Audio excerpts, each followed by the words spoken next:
주의 곁에 있으며 마음이 든든하오니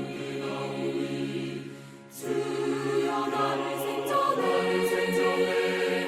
인도하여 주소서. 주여 나를 인도하소서. 천성 이를 때까지 주여 인도하소서. 비는 저백 예수여 세상 숨결로 할 때 자비하신 베푸사 나를 숨겨주소서. 주여 나를 인도하소서. 천성 이를 때까지 주여 인도하소서.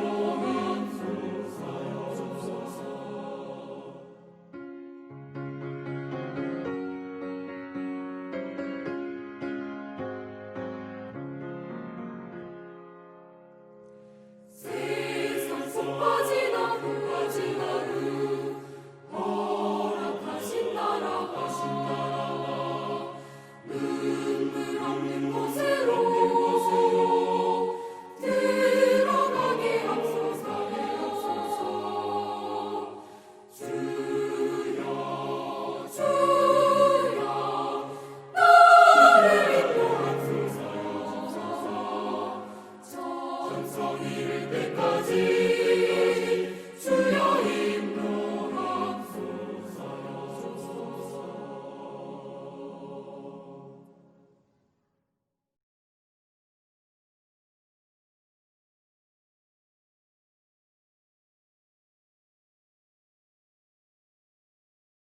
알베르 까미는 우리에게 다음과 같은 이야기를 해준 적이 있습니다. 어렸을 때 가난한 집에 실어서 가출해 가지고 20년 만에 집에 돌아온 한 남자가 있었습니다. 그는 부자가 되어서 아내와 아이를 데리고 사랑하는 어머니와 그리고 누이가 운영하는 어느 바닷가에 있는 여관을 찾아왔습니다. 그 외로운 해변에서 꿋꿋하게 살아가고 있던 어머니와 누이를 생각하고는 이제 그들을 행복하게 해줄 부푼 꿈을 가지고 찾아온 것이었죠. 하지만 그때 어머니와 그 누이는 그 지겨운 가난을 탈출하고 싶은 마음에 큰 각오를 하는데, 그것은 자기 여관을 찾아오는 사람들을 독살해 가지고 돈을 빼앗아서 모아 가지고 이 지겨운 해변가 여관을 떠나서 도시로 옮겨가는 것이었어요. 처음엔 두려움 속에 죽였지만 그 다음에는 자연스럽게 사람을 죽일 수 있었는데, 그날 이 누이를 찾아왔던 이 남자는 욕심에 사로잡혀서 아무것도 보지 못하고 있는 자기의 어머니와 누이에 의해서 이 남자가 살해당합니다. 그런데 죽은 남자의 지갑을 열어서 많은 돈과 함께 들어있는 낡은 사진 하나를 그 어머니와 그 딸이 보게 되었는데, 그 사진을 본 그 모녀는 괴로움에 주저앉아서 하염없이 눈물을 흘리게 돼요. 그것은 바로 그들의 욕심이 눈에 멀어서, 양심이 눈에 멀어서 자신이 사랑하는 가족과 사랑과 또한 다가올 모든 행복을 살해해버렸기 때문이었습니다. 그 어머니가 자식의 그 시체 앞에서 무엇라고 외치면서 울었을 것 같습니까? 전 이렇게 상상해 봤어요. 아들을 조금만 내가 일찍 알아봤다면, 내게는 왜 이렇게도 운이 지지리도 없는가? 내가 내 손으로 내 아들을 죽이다니, 오 하나님이여, 어찌 이리도 내게 아군을 끊임없이 내려주시나이까. 많은 사람들이 스스로에게 말하기를 참 내 인생은 꼬여 있고 괴로움으로 가득 차 있지. 되는 일은 하나도 없고 참으로 지지리도 복이 없는 사람이 있다면 그는 바로 나구나 라고 생각하곤 합니다. 그렇게 될 때 자연스럽게 어떤 행동이나 또 무엇을 일구는 일을 통해서 많은 돈을 모으려 하고 그것을 채우려고 무리하게 시도하다가 우리에게 다가오셔서 복을 나눠주려 하시는 하나님을 보지 못하게 되는 불운에 빠지게 되는 일이 종종 있습니다. 사실 그럴 때면 오히려 내 힘으로 무언가 하려는 그 모든 노력을 내려놓고 여기 예수께서 우리에게 오늘 해주신 말씀에 따른 복을 향하여 우리의 눈을 드는 것이 얼마나 더 나은지 몰라요. 이렇게 그 많은 복에 가까이 할 수 있게 되는 것이 우리 모든 사람에게 은혜로 선물로 주어졌다는 걸 사람들이 알게 된다면 얼마나 좋을까요? 여기 예수께서는 이 세상에 사는 수많은 자기가 불행하다고 생각하는 사람들에게 하나님께서 비처럼 내리시는 무한한 축복이 우리와 함께 있다고 이야기하고 계십니다. 예수께서 말씀하신 처음 4개의 위대한 축복을 받은 자에 대해서 우리는 지난 4주간 이야기를 함께 나누었죠. 곧 심령이 가난하고 애통해하며 하나님께서 이끄시는 삶을 즐길 줄 아는 온유함에 젖어들고 그래서 더욱더 하나님의 의에 더욱더 간절히 매달리고자 목말라 하는 사람들은 이제 점진적으로 이 다음에 찾아오는 더 나은 위대한 4개의 복을 맞이할 준비를 하게 됩니다. 그들은 심령이 가난함으로 누군가를 불쌍히 여길 줄 아는 준비가 되어 있어요. 그들은 애통함으로 위로를 받았기 때문에 이제 누군가를 위로하는 마음으로 자신의 마음을 깨끗이 씻음을 받을 수 있는 준비가 되어 있습니다. 그렇게 해서 정결한 마음으로 하나님을 뵙게 될 준비를 갖추게 되죠. 세상을 향해 따뜻한 마음을 열고 두려움이 없이 세상을 향해 나갈 수 있는 사람들이 바로 이제부터 나오는 적극적인 복 3가지를 받게 되는 사람들입니다. 지금부터 우리가 2주 동안 함께 살펴보게 될 3개의 복과 마지막으로 하나님께서 우리에게 선물로 주시는 4번째 축복은 이 세상을 우리가 살아가는 이 세상을 천국으로 만드는 중요한 축복입니다. 그리고 복의 원천이 되는 매우 귀중한 보물이 되기도 하죠. 예수께서는 이렇게 말씀하십니다. 긍휼히 여기는 자는 복이 있나니 저희가 긍휼히 여김을 받을 것이며.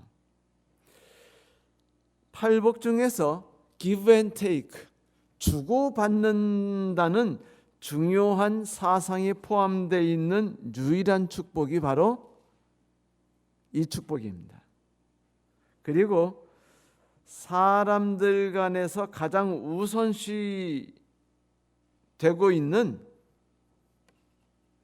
예수께서 그렇게 생각하시고 계시는 사람과 사람이 아름다운 천국을 만들어 갈 수 있기 위해서 가장 우선시 되는 첫 번째 축복은 바로 이 축복이죠. 긍휼히 여기는 자는 복이 있나니 저희가 긍휼히 여김을 받을 것이며. 심령이 가난한 자, 오직 그 사람들만이 누릴 수 있는 또 하나의 축복이 있다면 그것은 바로 고통을 당했기 때문에 고통을 당하는 사람들의 눈물과 절실함이 비로소 보이기 시작하는 두 번째 축복을 그들이 갖게 된다는 것이죠. 나의 삶을 망가뜨린 이들의 행동이나 태도를 탓하고 정죄하기 앞서서 내가 그들을 위해서 무엇을 해주면 좋을까라고 생각하게 만드는 축복이 바로 심령의 가난함으로 인해서 발생되어지는 긍휼히 여길 줄 아는 축복입니다.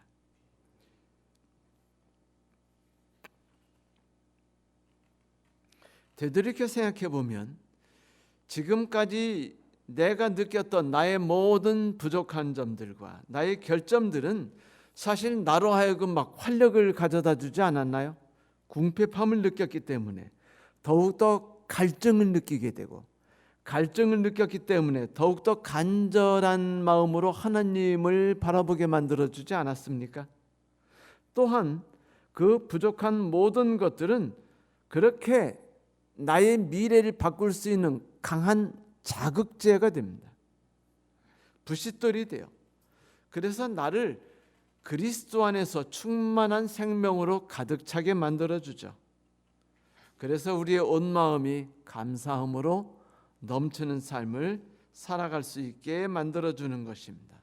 성도 여러분, 만약 내가 너무 부족한 점이 많아서 내가 너무 결점과 모자란 잘못된 성향으로 가득함으로 마음 아파한다면 이제 우리는 그것으로 인해서 오히려 서운하기보다는 감사해야 하고, 그것 때문에 나에게 다가오셔서 나의 부족함을 당신의 충만함으로 채워주려 하시는 하나님께 눈을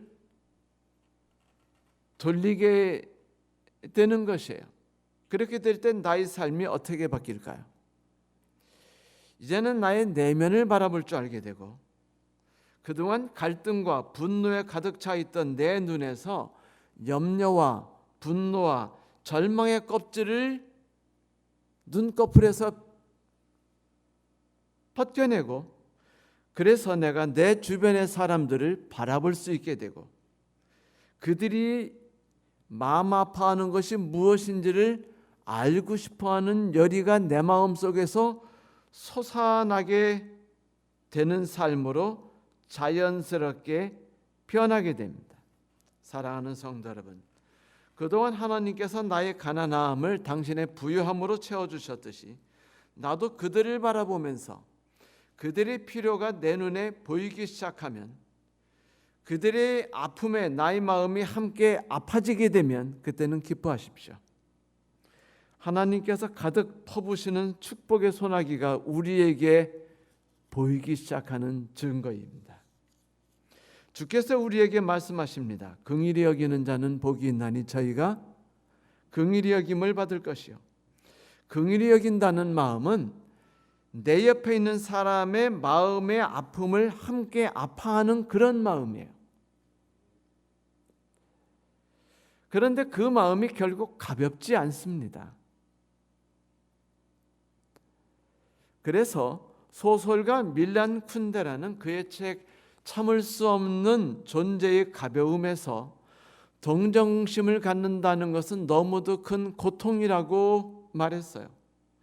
누군가가 고통당하는 것보다 그 겪는 고통을 옆에서 바라보는 것이 훨씬 더 큰 고통이다 라고 말했던 그는 라틴어에서 파생된 동정이라는 단어, 긍휼이라는 단어는 타인의 고통을 절대로 차가운 심정으로 바라볼 수 없는 것을 의미한다라고 말하면서, 동정심을 갖는다는 건 타인의 불행을 함께 겪는 것일 뿐 아니라 환희, 고통, 행복, 고민과 같은 다른 모든 감정도 함께 느낄 수 있게 해주는 것을 뜻한다라고 말했습니다.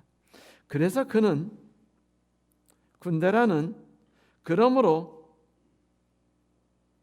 동정심은, 긍휼히 여기는 마음은 인간이 갖고 있는 감정의 여러 단계에 의해서 가장 최상의 감정이라고 말했어요. 최상의 감정.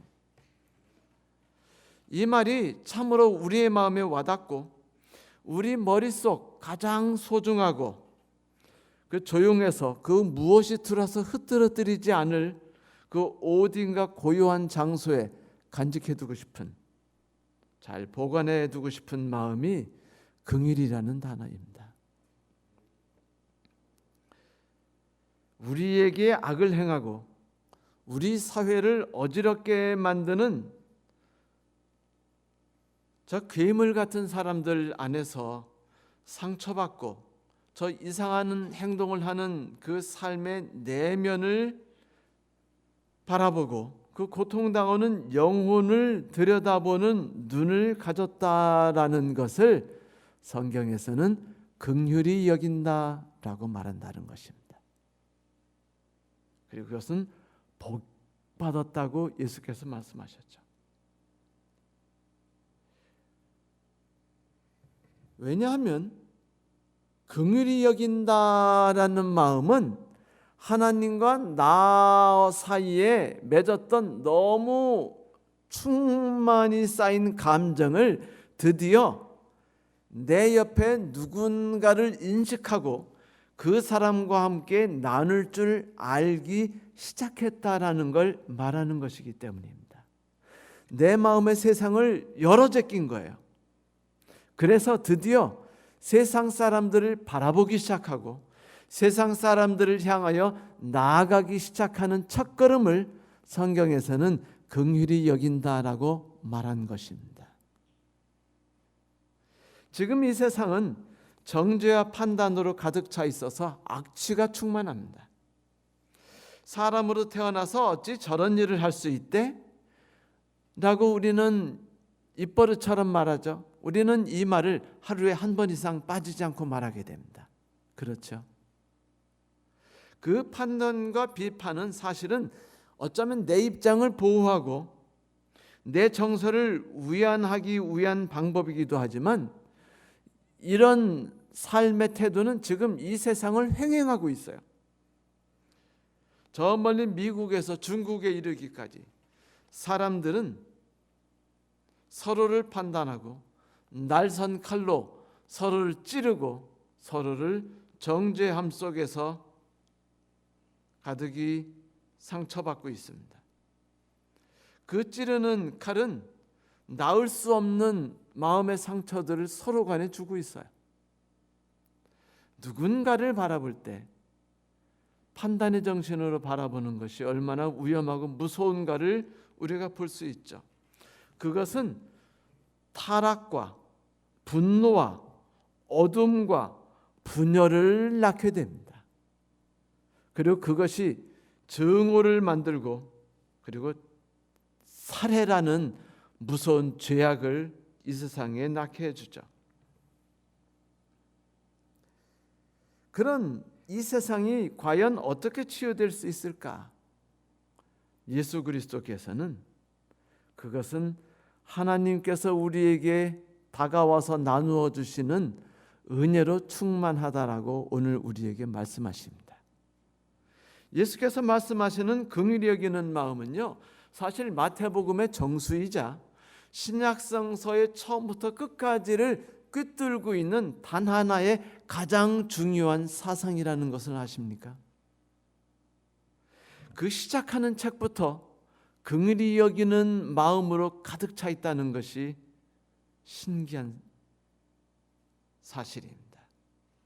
쓰라린 상처에 기름을 발라주고 치유해주고 라벤더 오일 같은 것을 발라서 우리의 마음을 편안하게 가르쳐주는 것 같은 것, 이것을 우리는요 긍휼이라고 말합니다. 예수께서는 분명한 음조로 우리에게 그렇게 말씀하시죠. 긍휼은 그리스 언어로 그 심패시라고 하는데, 이 심패시라는 단어는 sin, 함께라는 단어와 페이더스, 다시 말하면 고통당한다라는 의미가 함께 붙어서 만들어진 합성어입니다. 함께, 멀리서가 아니라 가까이서, 떨어져서가 아니라 손을 잡고 마음속으로 들어가서 상대방이 느끼는 고통을 내가 느끼고 어쩔 줄 몰라 해서 내가 그 사람을 위해서 무언가 하고자 하는 뜨거운 마음이 솟아오르는 것, 이것을 긍휼이라고 말한다는 것이죠. 사람들이 재미삼아서 이 세상에서 가장 완벽한 교회, 제7일 안식일 예수재림교회에 딱 하나 모자란 것이 있다고 말합니다. 우리는 쉴 새 없이 우리가 가진 수많은 축복들을 이야기하죠. 우리는 십계명을 온전히 받았습니다. 우리는 안식일에 대해서 온전히 받았죠. 우리는 건강에 대한 놀라운 복을 받았어요. 우리는 교육에 대한 뛰어난 말씀을 화이트부인으로부터 받았습니다. 물론 수치스럽게도 제가 그 책을 열심히 읽고 교육에 대해서 가장 무식한 사람이 돼가지고 집안을 망친 적이 너무 많습니다. 조심히 책을 읽으세요, 여러분.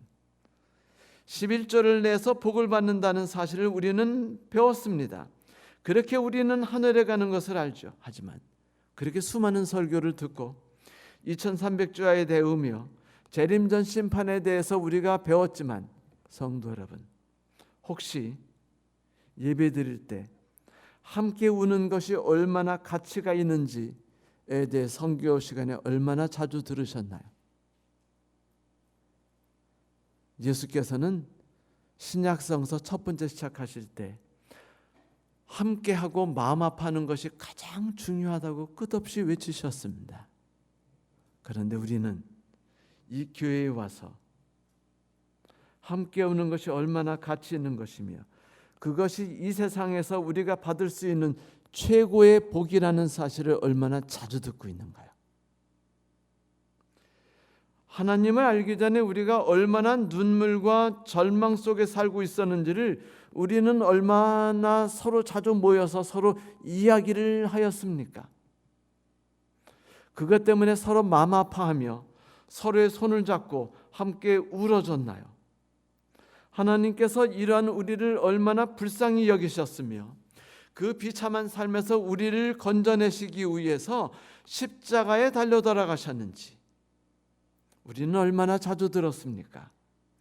그리고 그분을 만난 뒤에, 동정심으로 충만한 그분을 만난 뒤에 우리의 삶, 바뀐 삶이 얼마나 놀라운 것인지에 대해서 우리가 얼마나 설교를 통해서 그리고 우리끼리의 대화 속에서 자주자주 그 이야기를 언급하고 있었습니까?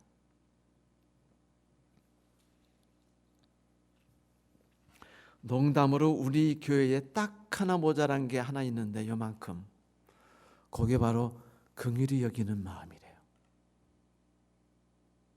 모든 것이 충만하고 모든 것이 완벽하게 보이는 우리 제7일 안식일 예수재림교회 말입니다. 그런데 여러분, 우리 중에 과연 긍휼히 여김을 받지 않아도 살아갈 수 있는 사람이 있습니까? 아니에요. 결코 그렇지 않습니다.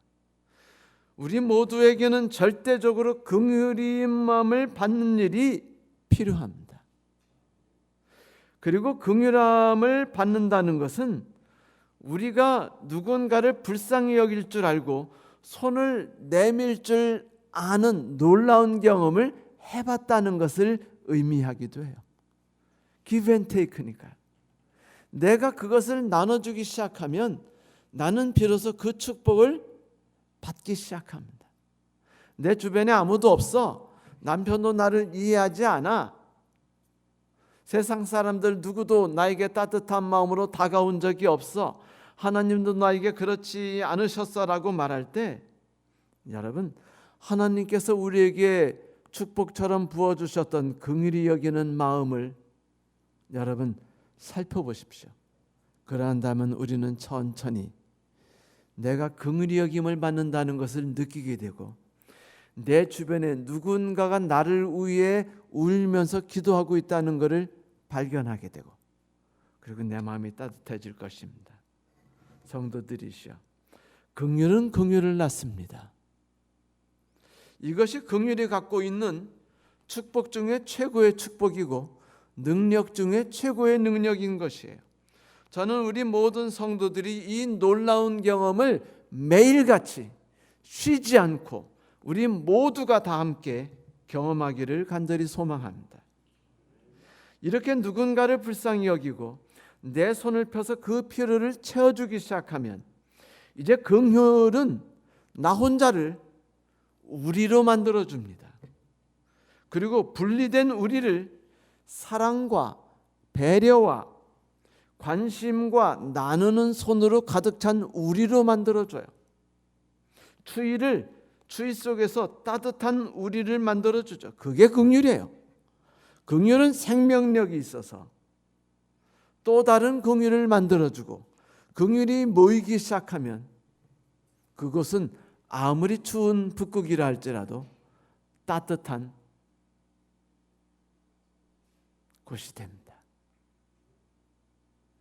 혹시라도 그 긍휼히 여기는 마음이 우리 안에서 충만히 차오르지 않고 내 마음이 메말라져 가고 있다고 느끼시는 성도가 있다면, 그리고 하나님께서 우리에게 그것을 지금 채워주시지 않는다고 하는 의심이 자꾸 차오르면, 여러분 그 모든 생각을 과감히 내려놓고서는 하고 있는 모든 일을 내려놓으시고 차를 타고 저 멀리 바닷가로 가보십시오. 거기서 우리는 끝없이 드넓은 바다를 보게 될 것입니다. 바다를 보고 그 드넓음에 압도되었다면, 여러분 이제 우리에게 끝없는 긍휼하심을 베풀어 주시며 끝없는 무한한 은혜와 긍휼을 나누어 주시는 하나님을 바라볼 수 있게 됩니다. 긍휼함이 뭡니까? 그것은 이 세상 누군가가 내가 겪었던 그 고통, 그 아픔을 지금 경험하고 있다는 것을 내가 느끼고 있는 것이에요.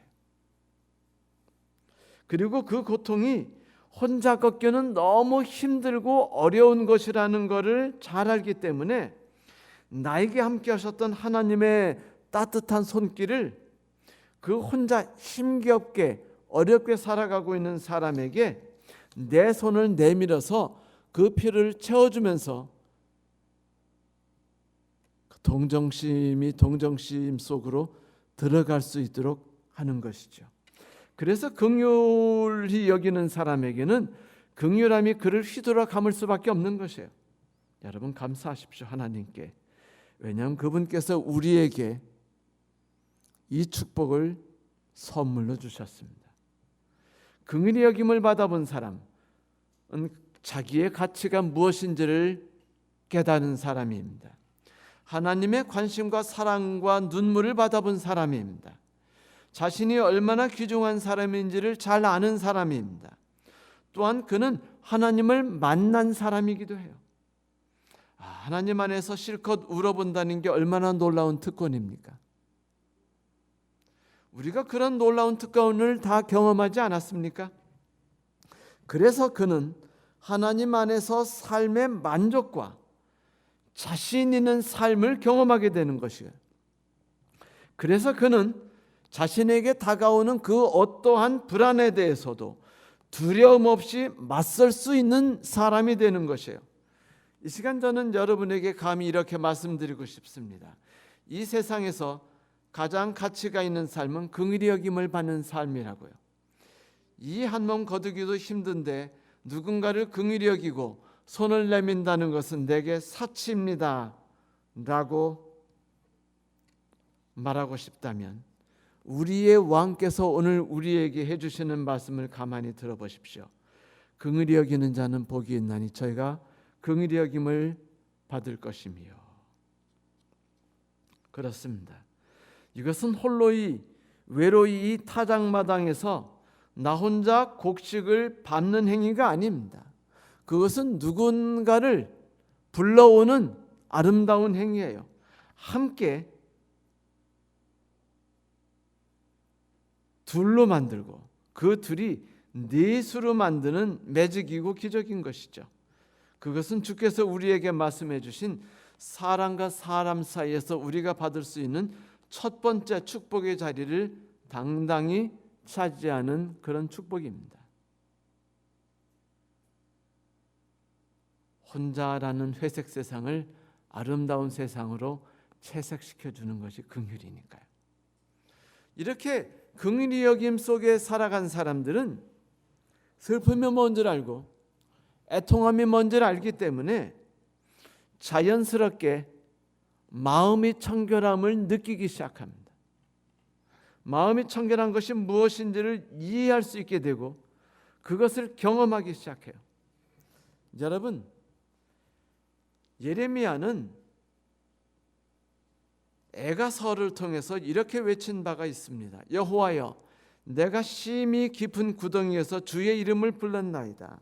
주께서 이미 나의 음성을 들으셨사오니 이제 나의 탄식과 부르짖음에 주의 길을 가리지 마옵소서. 내가 죽기 아랫날에 주께서 내게 가까이어 이르시되 두려워하지 말라 하셨나이다. 긍휼의 주로 인해서 주께서 나를 찾아오셔서 만난 것을 경험한 사람들은 모든 게 만족스러워져요. 그들은 모든 세상 염려가 자신에게서 깨끗이 씻어졌다는 것을 느끼게 됩니다. 그렇게 되면 이기적인 욕망과 탐욕과 방탕이 깨끗하게 씻어지는 것을 경험하게 돼요. 그들은 애통히 여겼어요. 그들은 긍휼히 여김을 받았습니다. 이제 그들의 눈물로 인해서 하나님께서 가까이 오셔서 그들의 마음을 깨끗이 씻어주시니 그들은 이제 오직 주만 바라보는 사람이 되죠. 그렇게 되면 그들의 마음은 이제 외식하는 서기관들과 바리새인과는 완전히 다른 사람이 되기 시작합니다. 예수께서는 신앙적인 외면만 닦는 것이 의미가 없다는 것을 잘 아셨어요. 그래서 겉만을 깨끗이 닦지 말라고 말씀하시면서 화 있을진저 외식하는 서기관들과 바리새인들이여 잔과 대접의 겉은 깨끗하게 하되 그 안에는 탐욕과 방탕으로 가득하게 하는도다. 눈먼 바리새인이여 너는 먼저 그 안을 깨끗게 하라. 그리하면 겉도 깨끗하리라고 말씀하셨죠. 여러분, 피부에 뾰루지가 나는 이유는 몸에 피가 더럽기 때문이에요. 아무리 피부를 치료한다 할지라도 그 안에 끝없이 새나오는 더러움을 씻어낼 수 없다면 그 뾰루지는 계속해서 날 수밖에 없는 것이죠. 우리 안에 가득한 죄악을 도덕적인 훈련과 종교적인 훈련으로 어찌 해결할 수 없다는 것을 예수께서는 잘 아셨습니다. 그래서 그분께서는 더 나은 의에 대해서 외치셨죠. 그 불쌍한 바리새인과 서기관들이 갖고 있는 의보다 더 나은 의, 그것은 바로 심령이 정결해지는 경험을 하는 것이었습니다. 하나님께 감사드리는 것은 그분이 우리의 슬픔을 잘 아시고 우리의 애통을 함께 경험하시고는 당신의 거룩하고 존귀한 삶을 우리를 위해 아낌없이 쏟아부으셨다는 것이에요. 그래서 그분의 마음에 가득한 사랑이 절망 속에 빠져있는 우리를 건져내셨고 그분의 사랑이 신음하고 있는 마리아로 하여금 마음껏 울게 만들어 주었습니다. 그녀를 향하신 거룩하신 하나님의 긍휼하심을 발견하고 마리아가 얼마나 심하게 울었나요? 그래서 그녀의 애통하는 눈물이 결국 긍휼하심을 입어서 정결하게 되었습니다. 그러자 그녀는 비로소 눈이 열려가지고 다른 제자들이 보지 못하는 것을 보게 되는데 곧 우리들을 위해서 일하시는 하나님을 바라보기 시작한 것이에요. 곧 하나님께서 우리 인간의 모든 슬픔과 모든 연약함과 질병과 죄악을 해결하기 위해서 당신의 고귀한 피를 아낌없이 쏟아 부으려 하신다는 것을 그녀는 깨닫게 되었습니다. 그녀는 감동했어요. 그리고 마음이 아팠습니다. 주께서 우리를 위해 십자가에 달려 돌아가신다는 사실이 너무도 감격스럽고 너무나 마음이 아팠죠. 눈이 열리자 그것을 바라보게 됐어요. 이제 그녀는 어떤 큰 결심을 하지요. 자신을 위해 십자가에 달려 돌아가신 예수께 자신이 얼마나 감사하고 있는지를 보여주고 싶어하는 마음이 생겼어요. 그래서 그녀는 사람들이 모여있는 문득이 시몬 집에서 모든 사람이 보이는 가운데 며칠 전 그녀가 온 정성과 생명으로 구입했던 그 값비싸고 고귀한 나드 향이 담긴 옥합 향으로 그걸 깨뜨립니다. 그리고 향이 가득히 퍼진 그곳에서 예수님의 발에 엎드려서 울면서 그 먼지 묻은 발에 향유를 붓고 씻어드렸죠. 긍휼히 긍휼을 알아보았고 감사함으로 정결하게 된 영혼이 하나님의 사랑을 발견할 수 있게 된 것입니다. 그러자 기적이 일어났어요. 사랑에 반응하게 된 것입니다. 예수 그리스도께서 이 세상을 위해 고귀한 당신의 보배 같은 몸을 아낌없이 깨뜨려서 당신의 피를 쏟아부으려 하신다는 것을 깊이 깨달은 그녀는 가장 귀한 옥합을 향유를 사가지고 그것을 깨뜨려서 향유를 아낌없이 쏟아부음으로 자기의 감사함을 예수 그리스도께 표현하죠. 선지자 이사야는 하나님의 놀라우신 사랑과 그 희생을 바라볼 수 있게 된 지에 감사함으로 이렇게 노래했습니다. 그가 찔림은 우리의 허물 때문이요 그가 상함은 우리 죄악 때문이라. 그가 징계를 받음으로 우리가 평화를 누리고 그가 채찍임 맞음으로 우리가 나음을 받았도다. 우리는 다 양 같아서 그릇 행하여 각기 제 길로 갔거늘 여호와께서는 우리 모두의 죄악을 그에게 담당시키셨도다. 그렇습니다. 우리를 긍휼히 여기신 하나님께서 우리의 죄악과 우리 연약함으로부터 우리를 구원하시기 위해 친히 당신께서 그 모든 고통을 대신 당하셨죠. 대신 희생을 당하셨어요. 그러므로 긍휼히 여김을 받으심을 받은 우리는 이제 마음의 뿌림을 받아서 양심의 악을 깨닫고 몸을 맑은 물로 씻게 되었으니 참마음과 온전한 마음 믿음으로 하나님께 나아갈 수 있게 된 것이죠. 하나님께 나아가기를 즐겨하게 되고 오직 하나님만을 바라볼 수 있게 된 것입니다. 그들은 스스로의 힘으로 외면을 씻으려 하지 않아요. 왜냐하면 하나님의 가득한 은혜로 자신의 내면이 깨끗이 씻김을 받는다는 것을 경험했기 때문입니다. 이제 그러한 사람들의 마음의 동기는 하나님으로 인해서 더 이상 욕심으로 혼탁해지지 않게 됩니다. 우리가 바로 그런 사람들이죠. 항상 옷을 깨끗이 빨아입듯이 우리의 마음이 정갈하게 되고 오직 하나님께만 우리의 삶을 드리는 사람으로 우리는 변모하게 됐습니다. 우리는 그런 사람들입니다. 우위에 물을 타지 않듯이 순수하게 순결한 한 마음으로 하나님께 나아가는 사람들이 되었죠. 이제 우리는 모두 그리스도의 피로 우리의 분노를 씻었습니다. 이제 우리는 그리스도의 피로 우리의 모든 욕망을 씻어버렸어요. 그리스도의 피로 우리의 시기침을 씻어버렸죠. 그렇게 그리스도로 인해서 심령이 정결하게 된 사람들은 이제 그 사람들로 인해서 세상이 하나님을 만날 수 있도록 돕게 됩니다. 2015년 어느 날 찰스턴 임마누엘 교회에서 버락 오바마 대통령이 인종차별주의자들에 의해서 교회가 난입되어서 총기 난사를 통해서 9명이 희생당하고 3명이 중경상을 입게 된 사건이 터졌습니다. 수많은 사람들이 최근에 흑인들이 살해당하고 분노했던 것처럼 그렇게 분노와 슬픔 속에 빠져 있었던 어느 날이었어요. 희생당하신 클리멘터 핑크니 목사님과 9명 희생자를 위해 장례식이 벌어졌을 때 버락 오바마 대통령이 그곳에 참가했습니다. 그곳에서 그는 이렇게 연설했어요. 수세기 동안 흑인 교회는 너희들이 안전하게 경배하고 찬양하며 그들의 자손이 모여서 할렐루야라고 외칠 수 있었던 고요한 우리의 장소였습니다.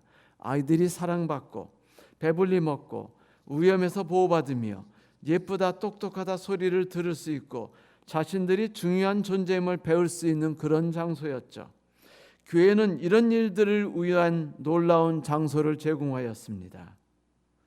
이것이 바로 교회가 의미하는 바입니다. 하나님은 인간이 생각하지 못하는 신비스러운 방식으로 일하십니다. 하나님은 그 살인자와 다른 생각을 하고 계십니다. 증오의 눈이 멀어 그 살인 용의자는 핑크니 목사님과 성경 공부 모임을 둘러싸고 있는 은총을 보지 못했습니다. 살인 용의자는 쓰러진 사람들의 가족들이 법정에서 말할 수 없는 슬픔 가운데서도 그를 보았을 때 용서의 말을 해주리라는 것을 예상하지 못했을 것입니다. 그는 상상조차 할 수 없었던 것입니다. 만약 우리가 그 은총에 닿을 수만 있다면 모든 것은 변화될 수 있습니다. 놀라우신 은총, 놀라우신 은총, 놀라우신 은총이여.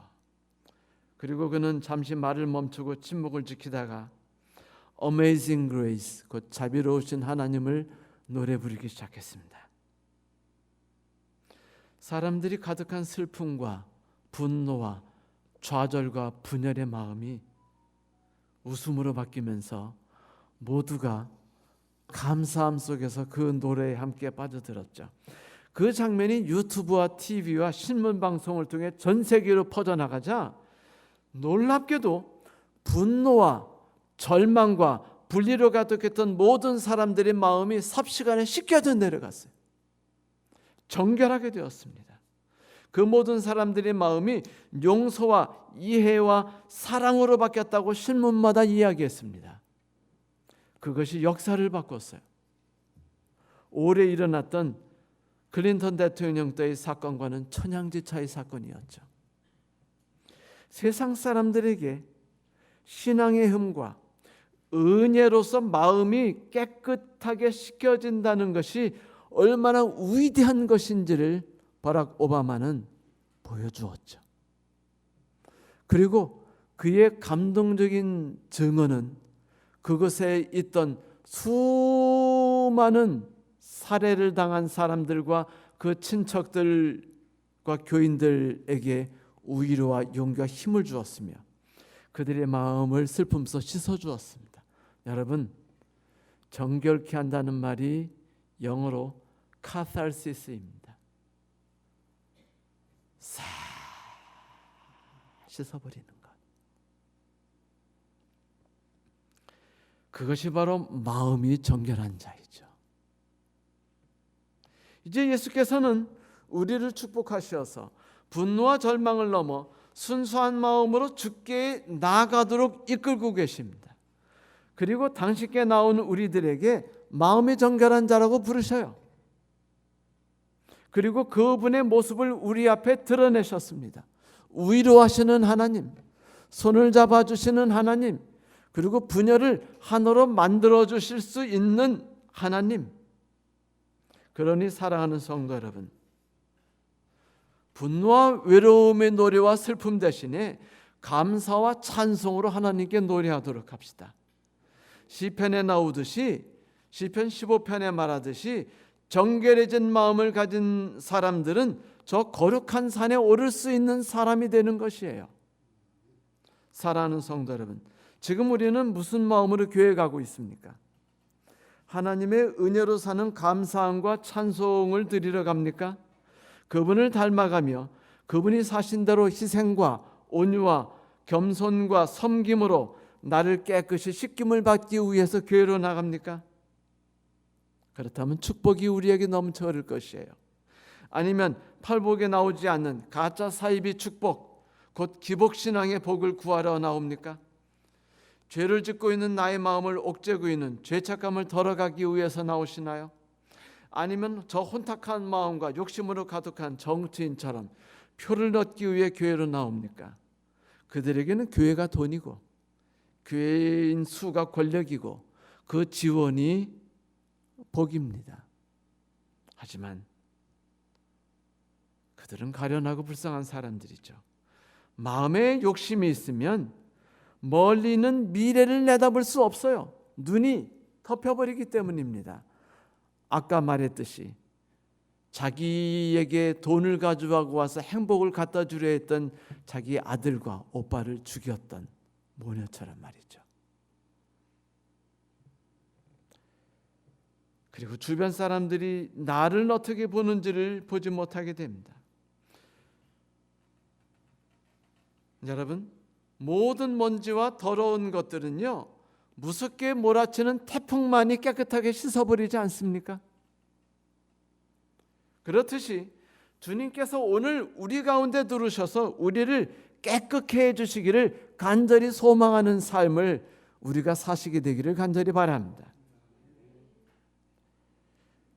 여러분, 참으로 그것을 간절히 바란다면 한번 그것이 무엇인지 느끼기 위해 밤하늘에 밖을 내다보러 밖을 나가 보십시오. 별을 보기 위해. 별이 보이시나요? 아니에요.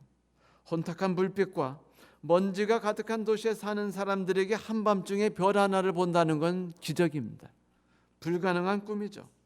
하지만 공기가 청정하고 인간들이 뿜어내는 빛이 없는 곳에 사는 사람들은 하늘의 별을 마음껏 볼 수 있죠. 유영하는 별, 깜빡이는 별, 자기 이야기를 소근소근 해주는 별들, 흘러가는 별들, 정지해 있는 별들, 큰 별과 작은 별들이 함께 있는 모습들, 그 모든 모습을 볼 수 있으니 그의 눈과 하늘의 별 사이에는 모든 것이 다 깨끗하게 씻겨져 있기 때문입니다. 이것이 바로 은혜예요. 이것이 바로 정결케 되는 것이 무엇인가를 말하는 것입니다.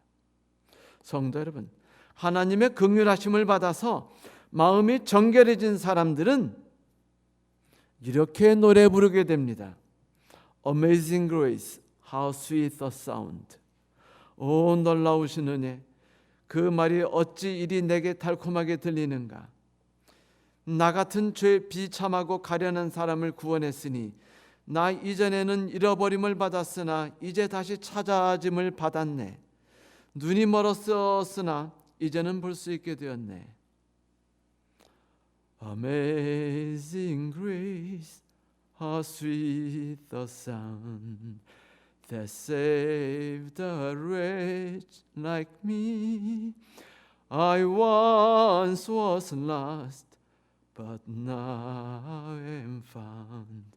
Was blind, but now I see.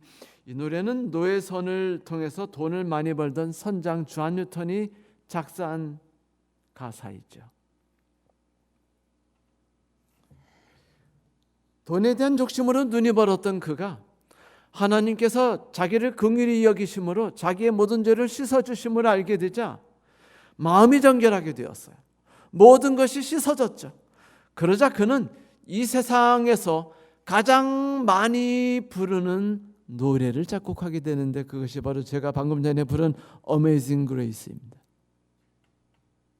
이제는 볼 수 있게 되었네. 전에는 볼 수 없었는데 이제는 내가 죄인임을 바라볼 수 있게 되었고 이제 내게 다가오심으로 나를 감사하시는 하나님을 볼 수 있게 되었네. 얼마나 감동적인 노래인가요? 얼마나 마음을 뜨겁게 해주는 노래입니까? 성도 여러분, 저는 우리 모두가 이런 노래를 즐겨 부르며 하나님께 감사할 수 있는 삶을 쉬지 않고 살아갈 수 있는 사람이 되기를 간절히 소망합니다. 쏟아져 내리는 복을 무조건 감싸 안으십시오. 먼저 내가 얼마나 가련한 사람인지, 얼마나 애통하는 사람인지를 처절하게 느끼시기 바랍니다. 그리고 나를 찾아오신 하나님을 통해서 씻기심을 받으십시오. 불쌍히 여기는 것이 무엇인지를 마음껏 경험하시고 그리고 불쌍히 여기시며 불쌍히 여기심을 나누십시오. 그리고 마음이 정결하게 됨을 경험하십시오.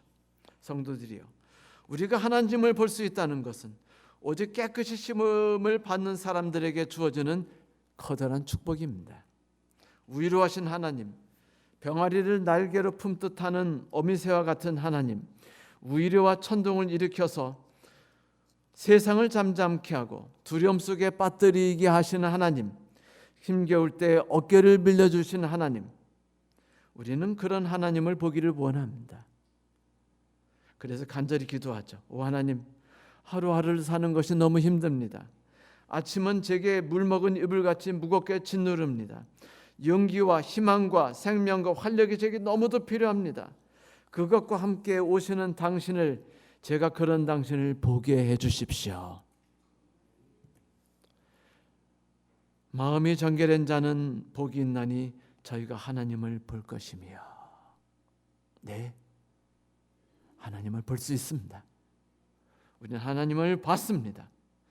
성도 여러분, 마지막으로 말하노니 예수께서 감탄하여서 축복해 주셨던 8개의 축복 중에서 하나님을 유일하게 보고 만지고 그 사랑과 눈물과 또한 그분께서 나와 함께 하신 모든 것을 느낄게 해주실 수 있는 유일한 복인 마음이 정결한 자에게 주어지는 축복을 이 시간 마음껏 받아가시기 바랍니다. 감사합니다.